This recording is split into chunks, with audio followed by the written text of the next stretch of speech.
gente tem um criador, Débora, que o código do nosso mundo é o movimento. Então, se a gente vê a gente tem que perceber os sinais de Deus, né? Então, a terra gira, eu tô falando com você, tá ventando, aí eu olho pro céu, tem pássaros voando, aí eu tenho uns cachorrinhos que estão andando aqui. Então, a gente tem um Deus que ele fez tudo aqui em movimento.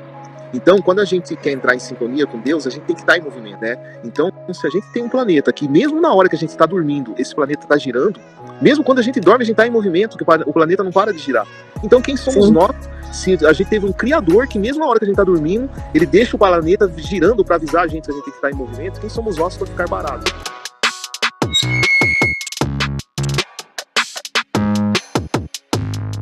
Ai, que pé bonito. Tô indo para Oswaldo Cruz, a gente parou no posto aqui para fazer a live. Obrigado pelas palavras iniciais. Só que eu acho que eu vou decepcionar a turma, porque eu aposentei, mas não parei de trabalhar não, viu? Então, se o pessoal achava que ia entrar para ouvir, me ouvir falando de como é assistir a sessão da tarde, e quando eu aposentei até agora, não vi um capítulo da sessão da tarde. Ainda não deu tempo de fazer isso, com a bênção de Deus. Ô, Márcio, eu nem falei, né, que você tinha se aposentado, para você contar um pouco da sua jornada, fala como foi a sua carreira e quando você se aposentou. Então, me apresentando aqui no seu canal, obrigado pelo convite. Eu sou Campos, sou tenente-coronel aposentado da Polícia Militar do Estado de São Paulo.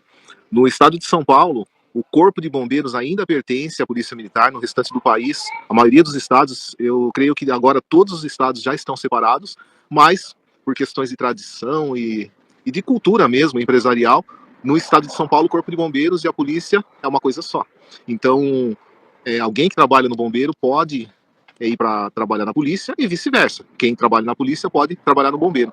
Então, fazendo uma analogia, se a gente fosse comparar com um curso de graduação, então vamos comparar aí com a medicina. Então, a pessoa faz medicina e depois ela escolhe. Ela pode fazer dermatologia, cardiologia, ortopedia, oftalmologia. Então, ela tem as especialidades da medicina. Em uma escola militar, que é uma graduação semelhante, é uma graduação como se fosse as faculdades do mundo privado, só que são faculdades militares, né? Então, na Polícia Militar, a gente na faculdade tem todo o contato com as especialidades e aí a gente escolhe. Então, da mesma forma, uns vão ser bombeiro, outros vão pilotar helicóptero, outros vão para a polícia rodoviária, outros vão trabalhar na rota, na cavalaria. Então, também tem essas opções. E aí eu trabalhei como bombeiro durante 15 anos, mas até antes de entrar na polícia, eu já gostava de computação, né? Eu já tinha esse sonho de fazer uma faculdade de computação. Então eu fiz o Barro Branco, que é a faculdade militar. No Barro Branco, nós temos os grêmios e as equipes, né? Grêmios seria um aprendizado, né? Uma atividade extracurricular. E as equipes são equipes que podem ser equipes de representação de esporte. A gente está agora na Olimpíada, né? Então eu era da equipe de judô, tinha o Grêmio de Judô, que é a escolinha onde o pessoal aprende a lutar judô, e tinha a equipe, que era a equipe oficial, onde os cadetes podiam representar a academia em competições. E a gente tinha as competições entre as polícias militares do Brasil todo, então foi possível viajar para Minas Gerais, Rio de Janeiro, Porto Alegre, competindo judô, né? Fui campeão brasileiro, militar, por equipe, então eu tenho muita saudade desse tempo. Agora tá tendo Olimpíada, né? Então eu gosto da Olimpíada para ficar vendo judô. E além da equipe de judô, eu também era do Grêmio de computação. Então, assim, foi o primeiro contato que eu tive com a área de tecnologia. A gente tinha um computador, era em 1.200 cadetes, a gente tinha um computador e tinha umas 30 pessoas no Grêmio. Então, assim, para falar que eu aprendi a programar, a trabalhar com computador, é mentira. O que dava, assim, era aprender a ligar o computador. Naquela época, tô falando de 1989, né? Então, nem internet a gente tinha. Eu fui ter contato com a internet depois de formado, lá em 96, 97, da internet de escada, que a gente tinha que entrar meia-noite e ficar trabalhando de madrugada para não comer o custo da internet. Mas o que foi legal na academia é que no Grêmio de computação, a gente fazia uma atividade muito prazerosa, que a gente fazia vaquinha, olha o que eu tô falando, fazia vaquinha para comprar o Estadão, se não me engano, de quarta-feira naquela época, e aí tinha o caderno de informática. Então a gente lia o caderno de informática e discutia o que estava acontecendo de computação, era o que dava para fazer. E quando tinha um evento ou outro em São Paulo, a gente se organizava para ir junto e ver, mas era uma atividade mais de fã da tecnologia do que falar que era algo assim relacionado a trabalho de tecnologia mesmo. E no Grêmio, uma das visitas que a gente fez foi na diretoria de tecnologia, né? Então a Polícia Militar também, além dessas especialidades que eu comentei, ela tem as diretorias. E a diretoria de tecnologia foi algo que me encantou, porque ali eu vi que tinha fábrica de software, eu vi que tinha como trabalhar o tempo todo na área de computação. Só que além disso eu gostava do bombeiro, né? Então eu fui ser bombeiro durante 15 anos, e o tempo que eu trabalhei em Ribeirão Preto eu fiz análise de sistemas na Unip, depois quando eu fui para São Carlos fiz mestrado na UFSCar em ciência da computação, e aí quando eu estava fazendo as matérias do doutorado teve a oportunidade de ir para a Suécia, e eu falei com o meu comandante, e na época eu já tinha saído do bombeiro e tinha ido para a polícia militar. No bombeiro, assim, eu trabalhava nas atividades do bombeiro, mas em alguns momentos, assim, eu procurava fazer um banco de dados para organizar peça de viatura. Então, eu via aquilo que eu aprendia na faculdade e usava no bombeiro. O meu TCC também foi com as questões do bombeiro, mas eu me formei em computação, fui fazer mestrado em computação na UFSCar, e aí eu fui transferido para a polícia, que eu fui promovido a capitão e não tinha vaga no bombeiro. Na época eu fiquei muito triste, porque eu sempre quis ser bombeiro. Né? Mas aí o que eu percebi, e hoje indo para 55 anos, uma coisa que eu falo aqui que já fica de reflexão e de aprendizado, é que todas as vezes que eu entrei numa zona de desconforto na minha carreira, ou que eu achei que era algo muito ruim que estava acontecendo, era exatamente o contrário. Era Deus guiando os meus caminhos para conseguir algo melhor. Então, uma primeira dica que eu já dou aqui na live é a seguinte: prestem muita atenção quando vocês estiverem em períodos difíceis, porque o teu bloqueio tem intimidade com o seu propósito. Então, toda vez que a gente estiver algo emperrando a vida da gente, que a gente acha que é muito ruim, é exatamente a indicação para a gente saber para onde a gente tem que ir. Então, tem gente que compra os livros japoneses aí, que dá para verificar o seu propósito e ler um monte de coisa. Eu diria que a forma mais simples e intuitiva seria essa: analisar. Você travou na tua vida, tem um bloqueio, não consegue andar, deu frio na barriga, é por ali que você tem que ir, porque é Deus te mostrando o caminho do êxito e da sua evolução. E assim foi. Então eu cheguei para o meu chefe e falei: olha, chefe, eu tenho a oportunidade de fazer um curso, uma engenharia que não tem no Brasil, né, que é engenharia de resiliência.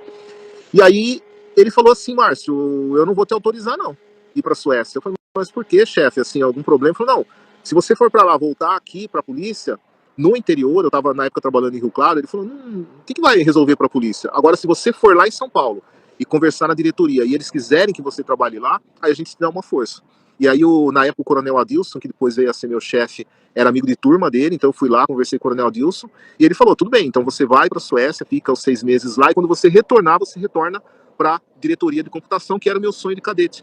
E assim foi feito. Eu fiquei na Suécia, e quando eu voltei, eles me ajudaram no seguinte sentido, né? Então a gente, a cada 5 anos de trabalho, a gente ganha 3 meses de licença prêmio, né? Que são 3 meses que a gente pode tirar ou em férias, ou hoje pode vender essas férias aí para o governo, né? Então eu tinha alguns meses, eu juntei então 2 meses de férias, né? Dezembro e janeiro, e mais 4 meses de licença prêmio. Então eu consegui ficar 6 meses lá. Eles me beneficiaram com essa, emendaram todas as férias e licenças prêmios que eu tinha, e aí eu fui para a Suécia, e quando eu voltei eu fui trabalhar na computação. E aí foi o frio na barriga de conversar com o Coronel Adilson, achando que ele não ia autorizar, que nem me conhecia, ele conhecia. O frio na barriga de ir para outro país, outra língua e outro idioma. O frio na barriga de falhar nesse outro país, né? Porque a gente está representando um país, eu queria ver questões da polícia militar. Aí o frio da barriga de voltar para São Paulo e chefiar a seção de arquitetura, sendo que eu nunca tinha trabalhado na prática com computação antes. Mas eu São os desafios, né, Márcio? Era Deus mostrando, né? Com a bênção de Deus, deu tudo certo. E uma reunião que a gente teve na época com o pessoal da Microsoft, o Coronel Adilson, ele falou assim: quanto tempo você tem de experiência, né? Eu falei: chefe, na computação eu só tenho experiência de ter feito computação, nunca trabalhei na prática. Aí ele puxou minha orelha, né? Ele falou assim: não, você não veio aqui para isso. Você tem 15 anos de experiência de bombeiro e eu quero que você pegue esse aprendizado dos sistemas críticos, de entrar no fogo e sair no fogo vivo, trazendo alguém, e você usa esse aprendizado na fábrica de software. E esse foi um insight, né, que eu falei: bom, isso talvez seja uma metodologia. E aí eu fui pensando no que eu fazia no quartel, e eu separei em 5 módulos, né? Então, o primeiro módulo, que é o que eu ensino no meu canal de produtividade estratégica. Então, o primeiro módulo, eu falo que é o seguinte: o bombeiro, ele não entrou no quartel, ele vai entrar no quartel. Aí, se a gente congelasse essa cena, primeiro passo da minha metodologia: mindset. Como que tá o sono desse bombeiro, condicionamento físico, mentalidade. Se ele está com excesso de passado, ele está com depressão. Se ele está com excesso de presente, ele está com estresse. E se ele está com excesso de futuro, ele está com ansiedade.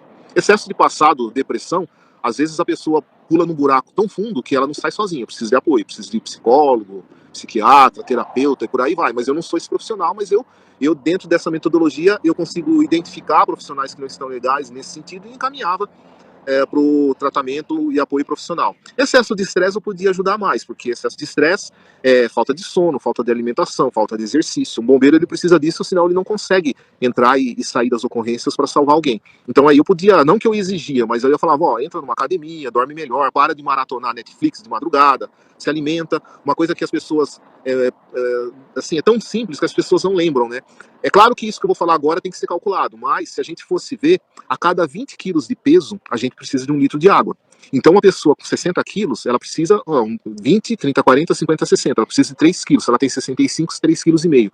Então, para cada 20 quilos de peso, ela precisa de 1 litro de água. Se ela não se hidrata corretamente, o nosso cérebro é movido à água. As redes neurais, elas ficam mais velozes quando elas ficam hidratadas. Então, um profissional que não bebe água corretamente, conforme a relação de peso que ele tem, ele vai render pouco, ele não vai ter produtividade no projeto. Então, eu ia orientando até nisso, até orientando o pessoal a beber água. Aí esse é o primeiro passo. O segundo passo é a hora que o bombeiro entra no quartel. Quando ele entrou no quartel, esse quartel precisa estar organizado. Porque se a gente for salvar alguém e tiver que abrir uma gaveta de ferramenta na viatura de bombeiro e demora 30 minutos para achar uma chave de fenda que a gente não sabe onde está, a vítima já morreu, o incêndio já foi. Então o quartel tem que estar organizado, a viatura tem que estar organizada, o armário do bombeiro tem que estar organizado. E aí eu levei isso para a fábrica de software, porque isso aumenta a produtividade. Você achar as coisas mais rapidamente, você é uma pessoa mais produtiva. O terceiro passo da minha metodologia são os materiais de trabalho de cada pessoa. Tem gente, isso eu já vi, que para ligar o computador ele precisava ser formatado e não era. Então ele estava com a memória cheia. Ele demorava meia hora para ligar. Aí imagina essa pessoa esperando a cada dia de trabalho meia hora para o computador ligar. Então, se a gente pegar em uma semana, pelo menos 2 horas de trabalho ela já perdeu esperando essa máquina ligar. E se ela mandasse formatar a máquina, em meia hora o técnico formata e essa máquina liga na hora. Então, esse é um exemplo que eu estou dando, mas tem outros, né? Ela pode estar com uma internet ruim e pode ser ela está usando wireless e aí ela tem que colocar um cabo ali. Então, são questões relacionadas a materiais que elas implicam na produtividade da pessoa. O quarto passo entram as técnicas profissionais. Em se falando de gestão de projetos, nós temos basicamente 3 tipos de projetos. Nós temos projetos tradicionais, que são projetos, a exemplo da construção de uma casa, a gente pensar na engenharia civil, é um projeto que não muda tanto, porque quando faz o projeto da casa, desenha a casa ali no papel e começa a construir, não tem como chegar na metade da casa e falar assim, olha, engenheiro, eu não quero mais essa casa térrea, eu quero um predinho de 4 andares. O engenheiro falar, você é louco? Eu já calculei a fundação disso aqui para uma casa, se eu colocar mais 3 andares em cima, vai cair tudo. Não dá para mudar mais, a não ser que a gente derrube tudo, comece do zero, ou que a gente compre um terreno e faça isso em outro lugar. Então, projetos tradicionais, eles têm essa característica de não mudar. Projetos mais voltados à área de computação são projetos que muitas vezes eles precisam mudar, porque faz uma versão, o cliente olha, fala assim, olha, bem isso aqui, eu testei, eu queria essa modificação, então precisa da interação do cliente, de quem vai consumir o software, para que ele seja melhorado a cada semana, que a gente usa as metodologias ágeis assim. Então tem muita gente que confunde, tem gente que ouve assim, a metodologia ágil é para fazer mais rápido. Não, ser ágil não é ser rápido. Ser ágil é agir rapidamente nas mudanças. E muitas vezes um projeto agilista ele pode demorar até mais que um projeto tradicional. A diferença é que no projeto agilista eu tenho o cliente trabalhando junto comigo e melhorando o produto junto comigo. A chance dele usar no final é maior. E aí a gente tem as metodologias híbridas, né, que é um projeto que pode ser mistura ágil e mistura tradicional. Um exemplo disso que aconteceu na minha carreira, uma cidade que você estudou também, morou, que é Piracicaba, a gente fez uma reforma no quartel, que era um projeto considerado tradicional. Só que a gente tinha que reformar a sala dos psicólogos.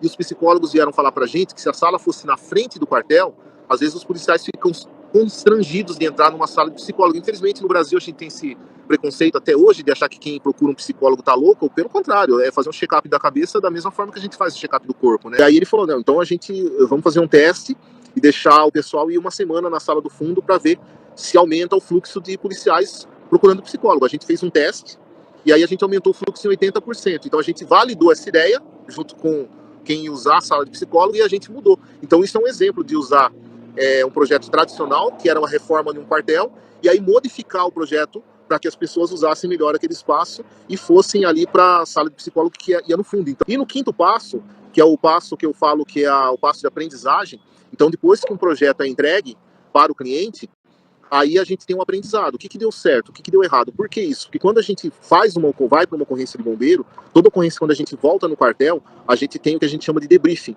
que é fazer uma roda ali no quartel mesmo, e aí com muita humildade falar, olha, essa ocorrência eu acertei em tal coisa, eu errei em tal coisa, Mas não é para punir ninguém, é para melhorar para as próximas ocorrências, porque quanto mais a gente melhora, mais a chance de voltar vivo das ocorrências a gente tem. Então, esse debriefing eu também adaptei para a parte de projetos. E aí, quando terminava um projeto, eu falava o que errou, o que acertou, né? E aí, essa metodologia, só para finalizar o raciocínio, o pessoal pode pensar assim, mas deu certo isso em software? Deu. A gente ganhou o primeiro lugar no Prêmio Mário Covas de Inovação no estado de São Paulo. Ganhamos o primeiro lugar no prêmio do Instituto Sou da Paz. A mestre de cerimônias foi a Glória Maria, a finada Glória Maria, e o cantor foi o Moraes Moreira, que foi no Teatro São Paulo essa premiação. E a gente foi em primeiro lugar também no EGOV, nível federal, competindo com todos os estados da federação. Então essa metodologia aplicada, ela gerou esse excelente resultado aí. Você acabou falando do seu projeto, sua metodologia que você ensina hoje aqui na internet. Você falou muito do quartel. Essa estratégia, essa produtividade, estratégia, é só para policiais ou não? Qual que é o público, as pessoas que você ensina? É uma excelente pergunta essa que você faz. Por quê? Porque as pessoas acham que quem trabalha com gestão de projetos são gestores de projetos, onde assina na carteira gestão de projetos. Isso não é verdade. Tem uma consultoria muito famosa, Franklin Covey. Essa consultoria fez um estudo profundo em mais de 50 países, e quem quiser ver o resultado desse estudo, tem um livro, vocês encontram na Amazon, Gestão de Projetos para Não Gestores. Então, se vocês olharem nesse livro, vocês vão ver os detalhes disso que eu vou falar agora. O que é que essa consultoria identificou, fazendo um estudo profundo em vários países, o Brasil foi um deles, e o resultado é impressionante. Se você tem um cargo de gerência ou de liderança, ou mesmo que você tenha um cargo operacional, considerando 8 horas de trabalho diárias, cerca de 5 a 6 horas do seu trabalho é relacionado à gestão de projetos. Mesmo que você não seja um gestor, mesmo que você não seja uma gestora de projetos. O que eu quero dizer com isso? É que todos nós trabalhamos com gestão de projetos. Gestão de projetos pode ser esse exemplo que eu dei da engenharia, mas também gestão de projetos pode ser num sábado, como que a gente está hoje, você planejar a lista de compras, ir ao mercado. Olha que interessante, você faz a lista de compras, está vendo as necessidades, você estabelece o horário que você vai ao mercado, você tem que cumprir aquela meta que é fazer a compra daqueles itens, depois você tem que chegar na tua casa e armazenar. Então aí você tem o quê? Você tem data de tempo, data de início, data de término, tarefas a serem executadas e quem executou. Se você tem esses 3 alicerces, você já está fazendo gestão de projetos. E outro índice, que esse é mais impressionante, uma informação que é mais impressionante do que essa que eu passei, é que ao analisar os gestores e gestoras de projetos de mais de 50 países, apenas 5% deles tinham treinamento em gestão de projetos. 95% trabalham de forma intuitiva, representando um retrabalho e uma diminuição na produção da produtividade em até 80%. Então, quando a gente utiliza as técnicas corretas de gestão de projetos, seja para projeto profissional ou seja para projetos pessoais, a gente consegue fazer muito mais coisa em menos tempo. E é para isso que foi criado o meu canal. Ô Márcio, você falou essa questão de ser intuitiva. O que você acredita que mais atrapalha a pessoa na produtividade? E por que agora, com a internet, algumas habilidades, como a produtividade ou a comunicação, parece que virou moda? Excelente pergunta. Eu vou fazer, como eu falei, 55 anos, e quando, na minha adolescência, na minha infância, a gente fazia os trabalhos da seguinte forma. A gente tinha que ir na biblioteca levar a folha de almaço. Para quem não sabe, pesquisa na internet. A nova geração não sabe mais o que é uma folha de almaço. Não sabe. Mas são duas folhas. Biblioteca, se pode ver, fora da escola. São 2 folhas de caderno grudadas. A gente levava essas folhas na biblioteca, a gente tinha que pesquisar em livros, a gente tinha que anotar nessas folhas de almaço. A gente voltava para casa. Também, para quem não sabe, procura na internet, mas a gente tinha uma máquina de datilografia, onde a gente tinha que datilografar o trabalho e depois entregar para a professora. Hoje, tudo isso que eu falei está no celular. Só que o que acontece, respondendo a pergunta que você fez, e falando já em produtividade? Se a gente pensar em produtividade, tem várias técnicas, uma delas é o ciclo Pomodoro, né? Que é o Pomodoro você trabalha um ciclo de 25 minutos de trabalho por 5 minutos de descanso, faz isso 3 vezes e no quarto ciclo você tem um descanso maior de 15 minutos. Qual que é o desafio hoje? Quando a gente faz por exemplo, essa técnica do Pomodoro, o primeiro Pomodoro, a gente meio que faz para jogar fora. O nosso cérebro, ele é como se fosse um carro a álcool na época do frio. Ele demora para pegar no tranco. Então, quando a gente começa, podem fazer experiência, quando a gente começa a ler um livro, os primeiros 25 minutos, parece que a gente tá lendo, e a gente não entra na história do livro, a gente não consegue entrar em flow, que a gente fala. Depois de 20, 15 minutos, aí a gente já começa a ficar concentrado e a gente começa a entender mais aquele livro. Mas o primeiro ciclo, de 25 minutos, é para aquecer o cérebro. Aí aí descansa 5 minutinhos, aí no segundo ciclo de 25 minutos a gente já entra aproveitando bem o estudo. O que está acontecendo hoje? Imagina o seguinte, a pessoa começa um ciclo de 25 minutos, só que com 3 minutos ou com 5 minutos ela olha no celular. Já acabou o foco ali. Aí ela vai para o segundo ciclo de 25 minutos. Deu 10 minutos, alguém liga para ela. Perdeu o segundo bloco de concentração. Ela vai para o terceiro bloco de trabalho, que é o terceiro bloco de 25 minutos. Aí ela fala, deixa eu ver o meu e-mail aqui. Perdeu o terceiro bloco. Então, assim, o que é uma dica que eu dou, assim, uma dica simples. Você vai trabalhar, cronometra ali, 25 minutos. Nesses 25 minutos, eu vou focar no meu trabalho, eu vou desligar o celular, eu não vou ver e-mail, eu não vou atender telefone, eu não vou fazer nada, eu vou me concentrar. E na folga, outro erro que tem. Aí a pessoa fala assim, ó, tá, aí na folga dos 25 minutos, que é esses 5 minutos, eu vou ver meu e-mail, eu vou ver o WhatsApp, eu vou ver televisão. O que aconteceu? Descansou o cérebro? Não descansou.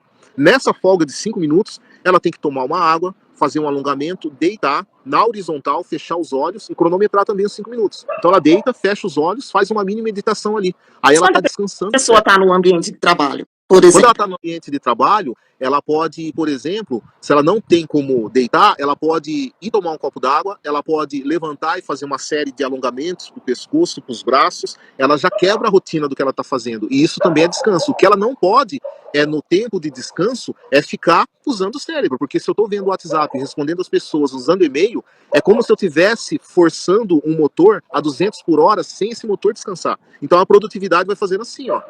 Aí se a pessoa faz esses ciclos, do jeito que eu tô falando, bloco de 25 minutos de concentração. Nos 5 minutos, se ela trabalha em casa, se ela pode, ela deita, ela fecha os olhos. Se ela não pode, ela tá no ambiente de trabalho, ela vai tomar um café, ela vai tomar um copo d'água. Aliás, é salutar tomar um copo de água a cada hora, um copo de 250 ml por hora.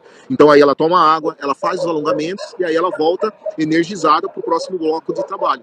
Então essa é uma dica. A outra coisa que eu ia te falar, isso é um pouco mais forte, eu não vou citar o nome de uma amiga que é psicóloga, porque eu não vou citar o nome, porque uma que ela não tá aqui, e outra que ela é bem famosona aí, sabe? Então se eu falar, assim, eu não tô com a procuração dela aqui, mas nos estudos que ela fez, nos atendimentos que ela faz, e ela atende muita gente famosa, que a sua audiência com certeza conhece, ela falou que a gente precisa tomar muito cuidado com palavrinhas da moda que estão por aí e que atrapalham a produtividade. A primeira palavrinha da moda que o pessoal fala é a procrastinação. Procrastinação, deixar de fazer o que tinha que ser feito. Então, essa minha amiga, ela tem uma postura mais incisiva, ela também é coach, e ela fala assim, ó, Márcio, 5% dos casos, a procrastinação, ela tem a ver com questões mentais.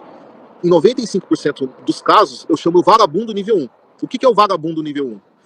É aquela pessoa que a criança faz o que ela quer, porque ela não tem autonomia. Ela precisa de uma mãe, de um pai para cuidar dela. O adulto, ele faz o que precisa ser feito. E muitas vezes, fazer o que precisa ser feito não é fazer 100% das coisas legaisinhas.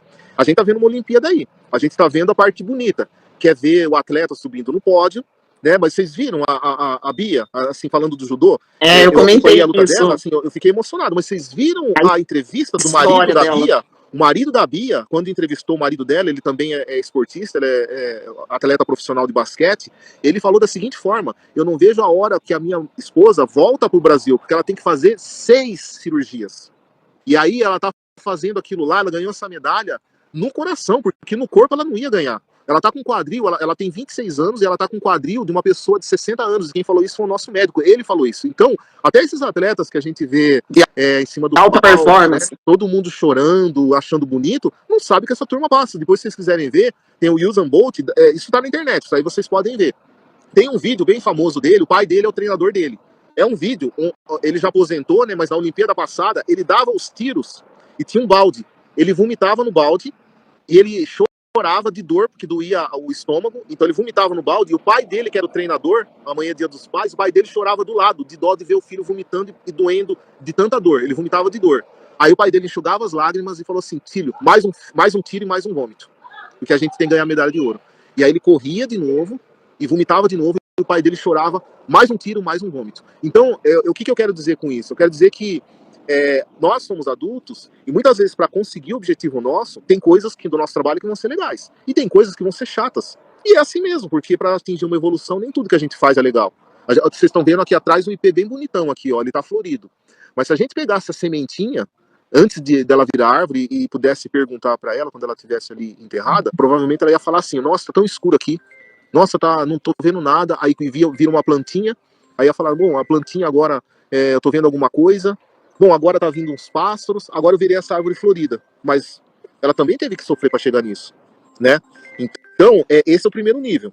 O segundo nível que essa minha amiga fala, que é o nível 2, o vagabundo nível 2, que é o TDAH. Ela falou assim: tem casos de TDAH que eles são clínicos, a gente tem que tratar inclusive com remédio.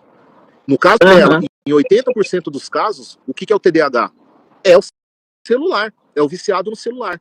O cara fica, ou a mulher fica no celular o tempo todo, como que vai ter concentração? Porque o celular ele tira a concentração. Aquilo que eu falei, você está num bloco de 25 minutos de trabalho, e aí você fica vendo o celular a cada 5 minutos, você não está concentrando. E você só está consumindo energia do cérebro. Então, assim, ela chama de vagabundo nível 2, que é o TDAH ou viciado em celular. E aí, Débora, ela fala que tem o vagabundo nível 3. Ela fala que, infelizmente, tem muita gente sendo clinicada com autista. E ela fala que, na prática, nos estudos que ela fez, o que é a maioria do autismo aí? A pessoa, ela entrou tanto no mundo virtual, aí você já coloca no balaio aí o celular, maratonar Netflix, e ver pornografia na internet, e ficar... Então ela ficou tanto num fluxo na internet que ela saiu do mundo real e foi pro mundo virtual. E aí, como ela tá no mundo virtual e não quer mais o nosso mundo real, fala: eu sou autista. Aí, sabe o que ela me falou? Tinha uma mãe lá que o médico queria clinicar o filho com autismo. Ela falou assim: é autista? Vamos ver se é autista mesmo. Vamos confiscar o celular dele. Ele só tirava 2 e 3 na escola. Nota 2, nota 3. Tirou o celular 2 semanas, foi para nota 8. A pessoa se concentra, a pessoa tem meta, a pessoa tem objetivo. Então, assim, eu não estou falando, é claro que aqui eu não vou ser leviano de falar que isso que eu estou comentando é uma afirmação, mas também fica uma dica, porque o celular, ele pode ser muito poderoso, a gente está usando o poder dele aqui, né? Eu estou perto de Osório Cruz, você está em Descalvado, e a gente está construindo raciocínios que outras pessoas vão aproveitar. Então isso é legal, isso é bacana. Agora, quando a gente usa o celular para tirar o nosso tempo, tirar o nosso foco, tirar a nossa energia, tirar a nossa produtividade, ele vira um veneno, ele não vira um remédio, né? Então, assim, eu falaria para você, já terminando a pergunta sua, que a gente tem que ter muito cuidado com o celular, e que esse instrumento fantástico que está à disposição da maioria das pessoas hoje, se não for usado com prudência e com profissionalismo, ele pode roubar não o teu dia, mas o teu ano de produtividade. Isso é muito grave, né? Agora, entrando um pouco na aposentadoria, você se aposentou aos 49 e, como você falou, você não viu nenhuma sessão da tarde até agora. Pois é. É claro, né, foi cedo, tal, mas a gente sabe que o sonho das pessoas que trabalham é chegar na aposentadoria, ou pensam nisso como um alívio por estar muito cansado ou estressado, como você disse. Para você que fala e estuda a produtividade, quando você acha que é hora de parar, o que te motivou a parar? Porque ainda acho que podia ter continuado um pouco na polícia militar, né? Sim. Então, por que parou com 49 e o que te motivou a continuar? Eu parei como tenente-coronel, se eu continuasse eu aposentaria como coronel, e foi uma decisão conversada. Na época o meu chefe, é claro que não gostou de eu avisar que eu ia aposentar, mas eu queria aposentar para empreender. Então, esse período na polícia, trabalhando na fábrica de software, é claro que me deu conhecimento prático. A gente tem um software militar, ele depende de muita tecnologia. Então, a gente tinha contatos semanais com Microsoft, com Google, com Facebook, IBM, AWS, que é a Amazon, né? E com a bênção de Deus, quando eu aposentei, eu tive convite de todas essas empresas aí para trabalhar. Mas eu não queria mais picar cartão, eu não queria mais uma rotina de horário de entrada, de saída. E uma empresa de consultoria que me deu essa oportunidade de trabalhar com horário flexível foi o trabalho que eu aceitei, que é a Emitter, né, que é sediada em Jundiaí. E por que eu fui trabalhar com eles? O nosso atual comandante-geral, que é o Coronel Cássio, teve uma reunião com o governador, nosso governador Tarcísio, e o Tarcísio, que eu admiro bastante, falou que todo o plano de governo no estado de São Paulo é centrado em tecnologia. E ele tinha um capítulo voltado à Polícia Militar do estado de São Paulo, voltado à segurança pública, e ele queria que tivesse os alicerces na tecnologia. Então, por ter essa solicitação do governador, meu nome foi lembrado, eu me sinto muito honrado com isso. Eu falei inicialmente que eu poderia ajudar como policial aposentado e que isso me encheria de orgulho, mas eles falaram, não, a gente está solicitando o seu trabalho, você já aposentou, então você volta como consultor contratado. Então foi por isso que eu entrei, assim, tive que abrir CNPJ e entrar como consultora. A minha esposa, né, a Rafa, ela também está comigo na Emiter, e a gente presta esse serviço de consultoria para a Polícia Militar, voltada a melhoria, assim, dos processos e das tecnologias que vão entrar aí e já entraram muitas delas. Talvez você, por ser jornalista, você já deve ter ouvido falar da Muralha Paulista, né, que a gente vai ter uma série de tecnologias assim, na fronteira do estado de São Paulo com os outros estados, para que a gente tenha uma comunicação entre as polícias. Então vou dar um exemplo prático aqui, né, um carro que saia de Minas e que entre em São Paulo, antes a gente não tinha os bancos de dados unidos. Hoje foi um projeto que nasceu com a gente lá atrás, e 2 discípulos meus, hoje o Major Fernandes, Tenente Coronel Fernandes, que está na Secretaria de Segurança Pública, e o Capitão Murilo, que está lá em Brasília, eles, meus discípulos diretos, treinados por mim, superaram o mestre, né, e eles que uniram esses bancos de dados que eu não consegui fazer no meu período de ativa, mas os meus discípulos conseguiram. Então hoje, se um carro é roubado lá em Fortaleza e ele entra em qualquer outro estado, a polícia sabe que esse carro foi um carro roubado. A gente não tinha isso ligado no país inteiro. Hoje a gente tem. Isso é muita coisa, porque a gente consegue ser uma polícia só no Brasil inteiro, né? Então esse é um dos exemplos.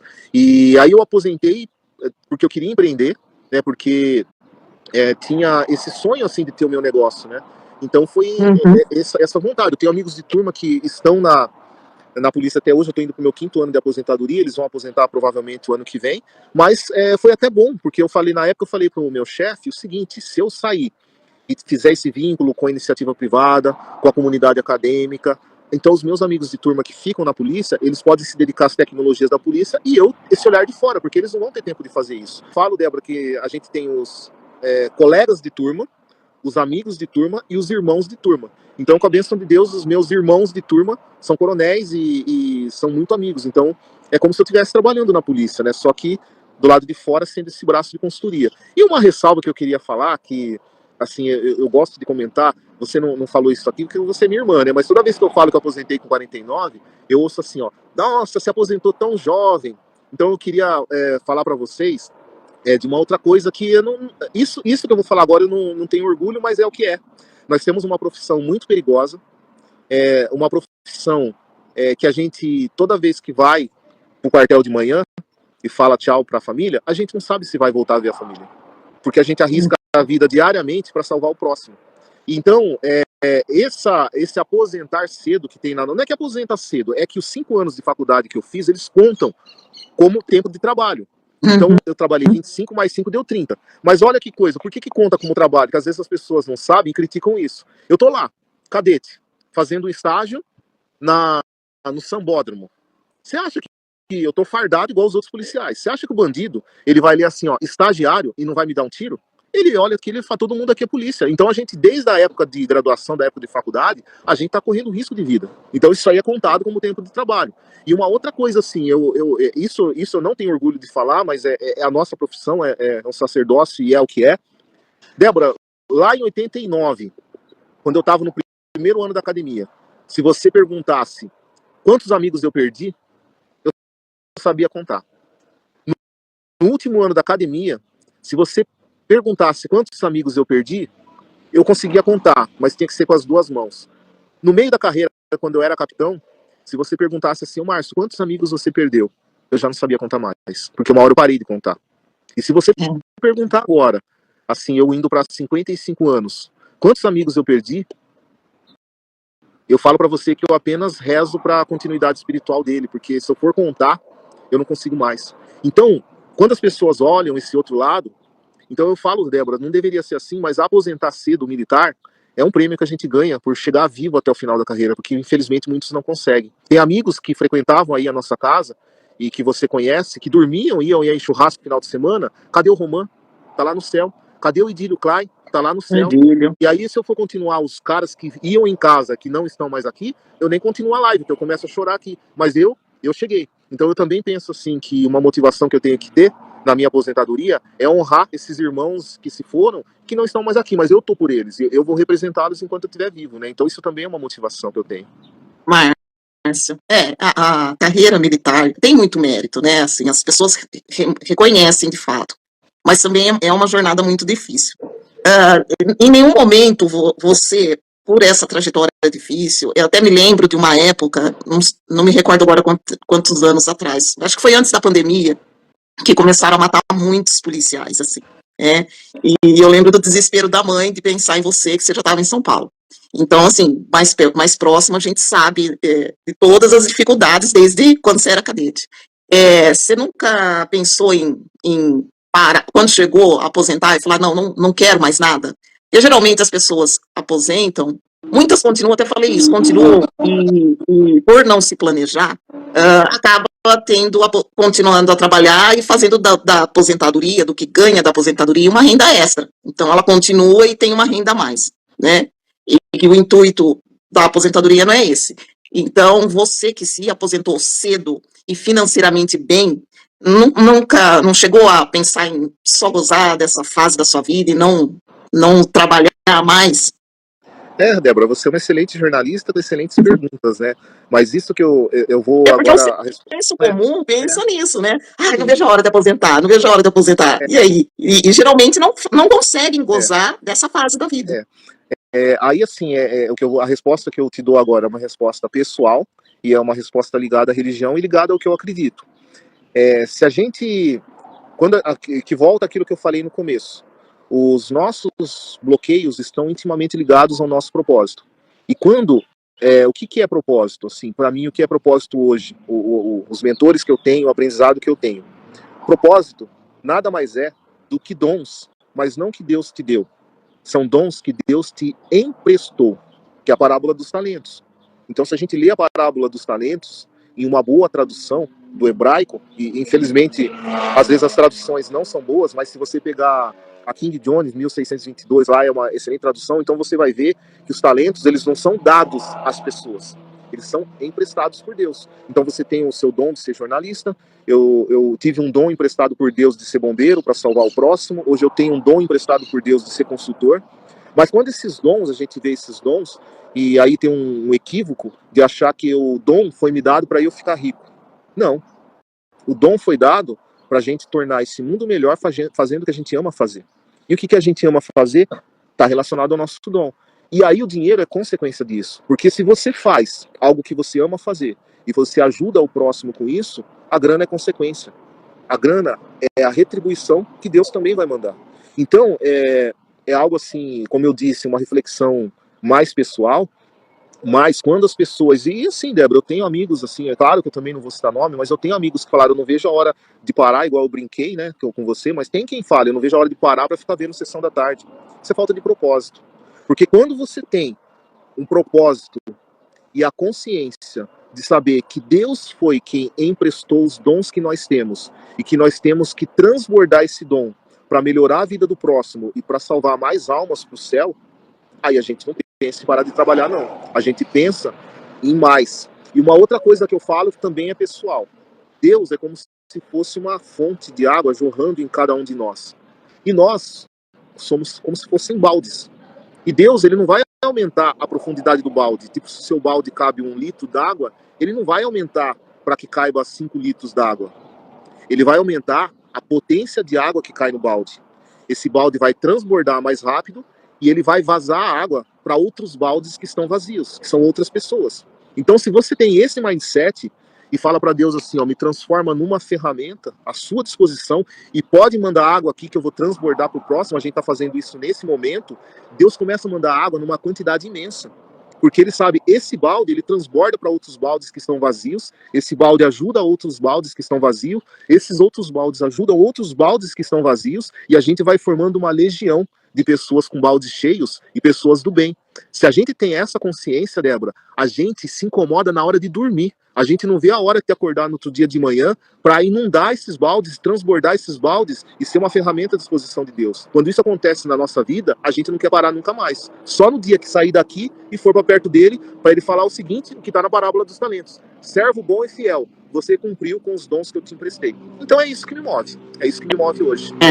Isso tem muito a ver com aquela pergunta, para que você acorda todos os dias, né?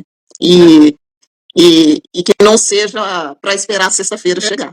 Para Eu transbordar na vida acho do muito próximo. que assim, o trabalho está ligado ao dinheiro, né? Seja empreendedor, funcionário público, que nem nós, CLT, enfim, mas eu acho que o trabalho é utilidade. Por isso que eu acho que tem muita insatisfação no trabalho. Então, tem a insatisfação financeira, mas tem a insatisfação por talvez procurar só por dinheiro, ou fazer só por dinheiro.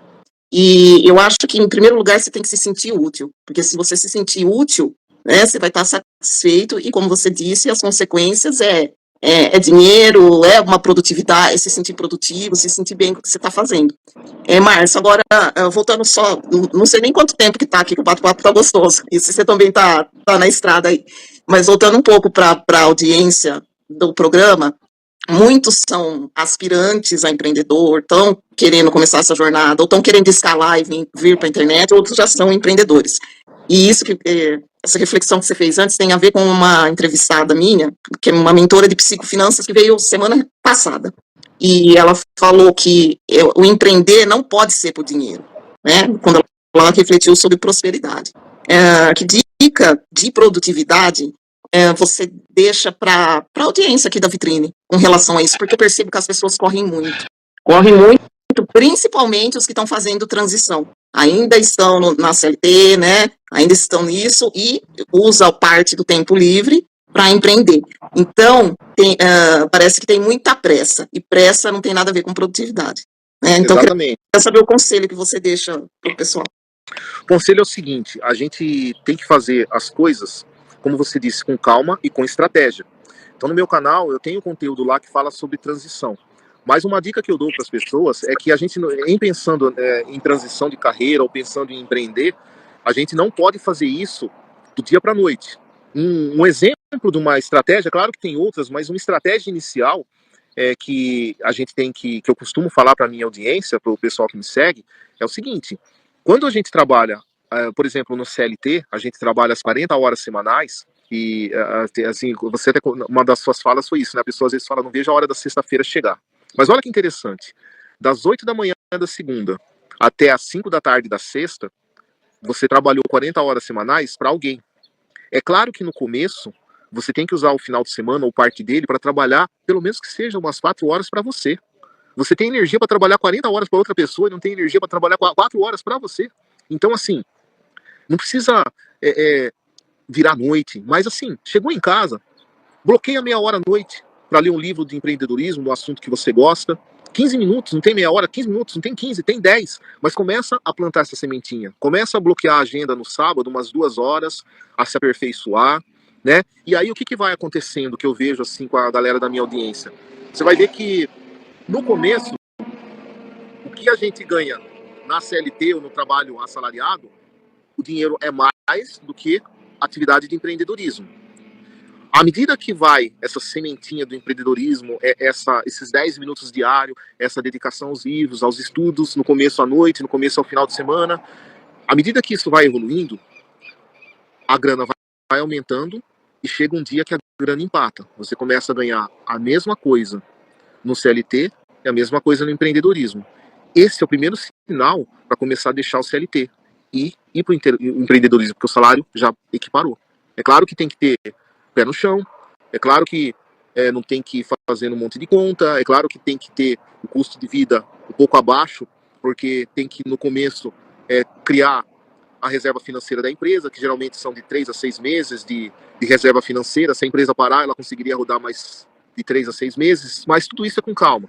Então, assim, lá na minha audiência, eu falo sobre isso, mas assim, a audiência é aquele negócio, né, Débora? Tem gente que vai se identificar, vai ter empatia por você, por mim, tá tudo bem, a gente vai ficar feliz e vai auxiliar essas pessoas, e tem gente que vai ter afinidade com outros mentores, outras mentoras, e tá tudo bem, o importante é que essa pessoa siga e progrida na vida dela, né? Então, tem Sebrae, tem outros players, o importante é que a pessoa consuma um conteúdo que ela goste, que evolua a capacidade empreendedora dela e que ela veja resultado, principalmente o resultado. Então, se ela começou essa trilha e tá nesse caminho, né, tá aprendendo, tá vendo o resultado e tá feliz com isso, é o caminho certo. Se não tá, procura outro player. Hoje tem um monte de gente aí falando do tema. O importante é que tenha afinidade com o mentor, porque se não tiver, aí não vai conseguir mesmo aprender, né? Quando a gente fala lá na escola, né, no primeiro grau, eu falava colegial, agora ensino médio, né? Então eu tô ficando velho, então as coisas vão mudando. Mas lá, a gente não tinha como escolher a professora. Se tinha uma professora de geografia, de história, de matemática, é aquela professora do começo ao final do ano. No empreendedorismo não é assim, não. Então você está com um mentor, você está vendo que está patinando as coisas, você pode trocar de mentor, você pode trocar de material, você pode trocar de livro. Então a gente é livre para encontrar a receita que dá certo para nossa vida, para o nosso jeito de ser, né? Então é essa dica que eu diria. Empreenda com calma, sem fazer loucura, e vai passo a passo que um dia chega. Um dia chega. Um empreendedor é assim, né? Ele cai bastante no começo, aí os tombos vão ficando menores, como se fosse um esporte, né? Como se fosse andar de bicicleta. E lá na frente ele começa a correr, mas aí todo mundo elogia, né? O carro, a casa, a conta bancária, mas ninguém vê no começo aquele sábado trabalhando, aquelas noites trabalhando, porque começo é assim. Mas não é assim só para o empreendedorismo, é para a maioria das coisas, né? Ô, Márcio, para a gente ir concluindo, eu lembro que quando você me incentivou lá em 2021 para tentar, né, um empreendedorismo digital e tal, você falou uma coisa, eu não esqueci disso, que o pai foi um excelente empreendedor e ele só tinha esquecido de nos ensinar isso, né? Você acredita, você que está no empreendedorismo digital hoje, você acredita que mudou muito ou, desse empreendedorismo raiz, que a pessoa aprendia alguma coisa, trabalhando com outra, criava o seu negócio ali, e aí no boca a boca ou na indicação conseguiu construir o seu sucesso, o seu império, porque ele teve a jornada dele de sucesso sem estar na internet, sem ser famoso. Então, você acha que mudou muito os pilares? E eu queria saber o que é sucesso para você, já que você concluiu a sua carreira militar, e aqui o slogan da vitrine são pessoas simples com resultados extraordinários, porque eu acredito que o resultado extraordinário, o sucesso de cada pessoa é o resultado dela, é o que ela chegou, o que ela conquistou. Então, queria saber se você acha que mudou muito e o que é sucesso para você. Mudou. Na época do nosso pai, assim, eu tenho muito orgulho, né? Ele, nas limitações, né, Débora? Ele estudou até a quarta série, amanhã é dia dos pais, né? Nosso pai tá no céu, eu não falo que ele faleceu de Alzheimer, né? Eu falo que o Alzheimer permitiu que ele voltasse para casa, né? Uma casa que um dia todos nós estaremos.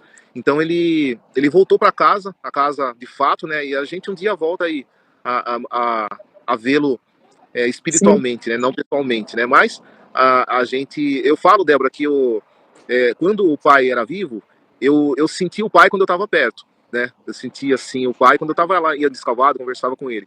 E depois que ele voltou para casa, a casa eterna, eu sinto o pai todo dia, toda hora. Cada vez que eu faço uma oração para ele, ele me atende em sonhos, em intuição. Então a força do pai aumentou, sabe? Não é que ele morreu. Ele viveu de uma forma que um dia a gente vai viver também, uma forma mais forte, né? E então é isso que eu falo. Então, a história do pai é uma história de filme. O pai, assim, nas limitações de estudo que ele teve, ele foi uma alta habilidade, ele foi um excelente empreendedor, ele criou 7 filhos. Só que quando o pai fez tudo que ele fez na oficina, e a oficina está lá orgulhosamente até hoje, né, indo para 52 anos, né? 50, não, 50, eu Não, 54, para lá 55 anos na nossa oficina. 55 né? ou 56, Indo para isso lá com os nossos 3 irmãos, o que mudou? Mudou que agora a gente tem uma coisa chamada internet, Débora. Então, hoje, eu vejo, assim, muita resistência de empreendedores e qualquer negócio que tenha hoje tem que ter um braço na internet, Débora. Tem que ter um braço na internet, tem que ter as redes sociais, tem que pensar no site, tem que pensar em qual modelo de negócio vai levar para a internet, porque o mundo mudou. Então, hoje, no passado, citando o exemplo do nosso pai, a gente entregava folder nos carros, a gente entregava calendário que as pessoas guardavam na carteira, a gente dava chaveiro da oficina, que tinha o telefone da oficina. Hoje tudo isso está no celular. Então, a gente comentou do celular. Então, se as pessoas estão no celular, a propaganda dos nossos negócios também precisa estar no celular. Isso é o que mudou. Então, essa é a mudança drástica. E eu diria para você, assim, é claro que eu não vou afirmar, mas agora a inteligência artificial, ela tem a capacidade de ser tão impactante, mas tão impactante, que já há estudos de que ela vai ser mais revolucionária do que a revolução industrial que nós tivemos, que começou lá na Inglaterra. Então a gente tem esse potencial ainda além de levar os negócios para a internet, ainda de potencializar esses negócios e ter o funcionário mais barato do planeta. Porque se a gente tem lá o ChatGPT pago, e questão de R$ 100 por mês, se for pagar um salário mínimo para um funcionário, dá 1.212 ou próximo disso, não sei se mudou, mas a referência que eu tinha era essa. Mas se a gente pensar, é o funcionário mais barato e mais eficiente que a gente tem. Mas a gente também tem que trabalhar e também tem que treinar esse funcionário. Então o que mudou foi isso. Quem não vai estar na internet tem que ir. Né? Então essa é a dica final que eu daria. E a pergunta que você respondeu, eu reflito muito nela, e talvez eu vou dar uma resposta para as pessoas, que é uma resposta típica, mas é a resposta que eu acredito. Sucesso para mim, Débora, é fazer o que a gente falou que ia fazer. Mas não é pensar em metas longínquas, metas anuais, semestrais, mensais, é pensar em metas diárias. Então, se você de manhã acordou e falou assim, ó, hoje eu tenho que fazer aquele relatório, você trabalha na Câmara, hoje eu vou sentar na Câmara, eu vou me concentrar e ao final do dia eu vou terminar esse relatório. Parabéns, você foi uma mulher de sucesso naquele dia. Então, quando a gente começa a metrificar o nosso sucesso com as ações diárias, uma soma de ações diárias vai dar uma semana de sucesso, um mês de sucesso, um trimestre de sucesso, um semestre de sucesso e um ano de sucesso. Mas aí fica a pergunta, o que é sucesso para você hoje?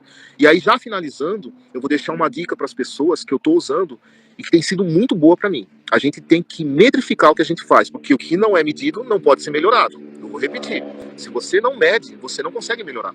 Se a gente sobe numa balança e a gente fala, eu tenho que perder 5 quilos, a gente sabe que tem que perder 5 quilos. Agora, se a gente não sobe na balança, como que a gente sabe que a gente melhorou? Se o objetivo era perder peso. Né? Então, o que eu uso, se o pessoal quiser pegar papel e caneta para anotar aí, mas eu adaptei aquele livro Get Things Better, né, o Fazer e Acontecer, o GTD, eu adaptei. Como é o nome? É o GTD. Se você digitar GTD, Fazendo Acontecer. Esse livro, a gente tem que ver esse livro como se fosse um framework. Framework é uma palavra complicada, mas eu vou explicar o que é framework aqui. Eu tinha um chefe, o Coronel Adilson, ele falava assim, Márcio, framework é uma palavra esquisita que quando a gente traduz, ela fica mais esquisita ainda. A tradução de framework é arcabouço.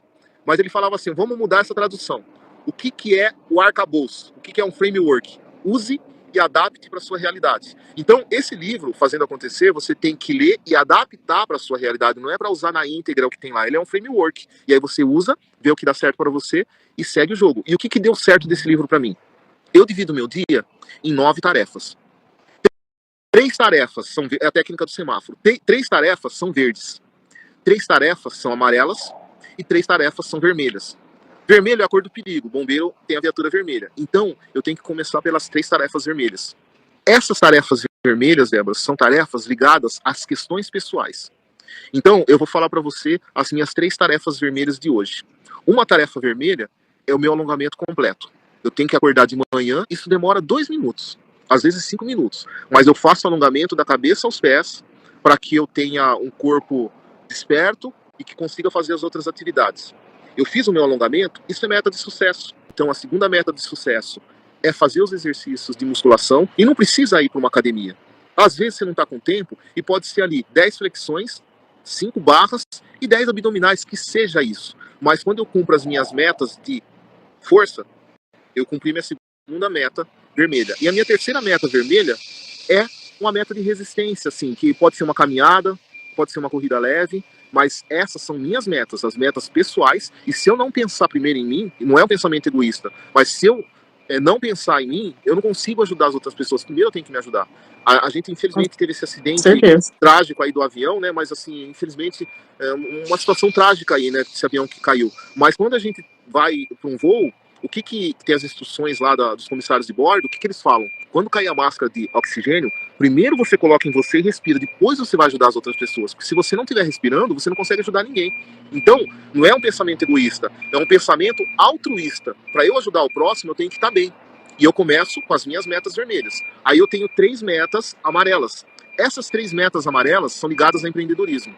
Então pode ser desde ler uma página de um livro, pode ser procurar um curso grátis na internet, pode ser ver uma live lá do TED, alguma coisa que me sirva, pode ser ver um vídeo no YouTube das questões de inteligência artificial, mas eu sempre coloco 3 metas amarelas de empreendedorismo, e tem que ser meta cumprível. Não adianta ali, que nem eu falei da meta pessoal, eu falar assim, eu vou fazer uma corrida de 10 quilômetros eu vou bater o recorde mundial. Eu não vou fazer isso. Eu não sou esse atleta profissional. Então você tem que ter uma meta que te tira da zona de conforto, mas que seja possível cumprir. Já compatível para você dar conta. Exatamente. E aí depois que eu cumpro as 3 metas vermelhas, que são as pessoais, as 3 metas amarelas, que são de empreendedorismo, aí eu vou para os compromissos de trabalho, que são as metas verdes.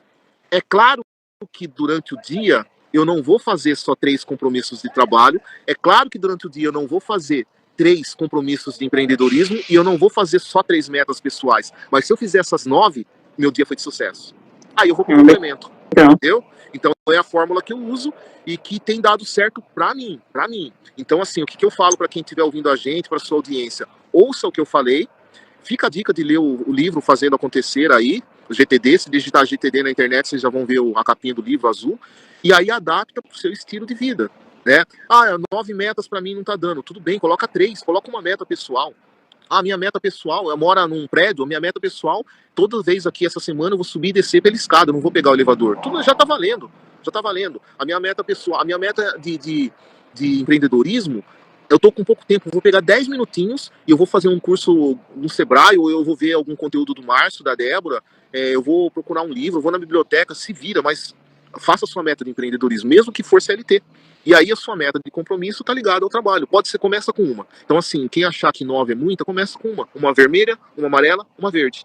E aí não passa de 9. Né, porque aí você cumpre as 9, nossa, cumprir as 9 é 1 da tarde, o que eu vou fazer? Aí você vai fazendo as outras.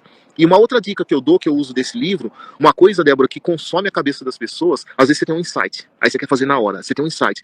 Não, vamos usar a técnica que eu falei da metodologia ágil. Então, quando você tem um insight, e você já está com a sua rotina de trabalho, a gente coloca esse insight no backlog. Backlog, o que é? Pode ser uma caixa de sapato, Débora. Você pode ser um pedaço de papel e uma caixa de sapato. Então, tem um insight... Eu tenho um grupo comigo mesmo, né? Um grupo lá, eu coloquei o Davi saiu. É o meu grupo comigo mesmo e as minhas ideias, meus insights ficam todos ali. Então, você tem onde procurar. Senão a gente vai ter uma ideia e quer fazer na hora. E vai fazer na hora, isso vai consumindo tempo e energia. Então, assim, teve um insight... Coloca lá que você lembra depois. Aí do lado do carro fica um caderninho e uma caneta.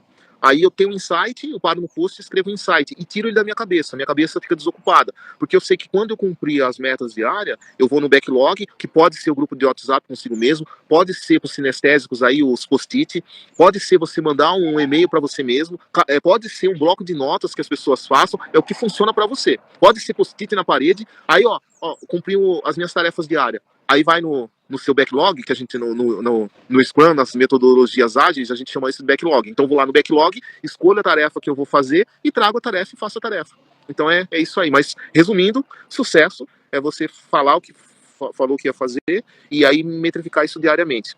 Vai dar certo todo dia? É claro que não. Nós somos humanos e às vezes os fatores externos, políticos, sociais, tecnológicos, biológicos, pandemia, fatores externos, eles vão alterar a nossa rotina.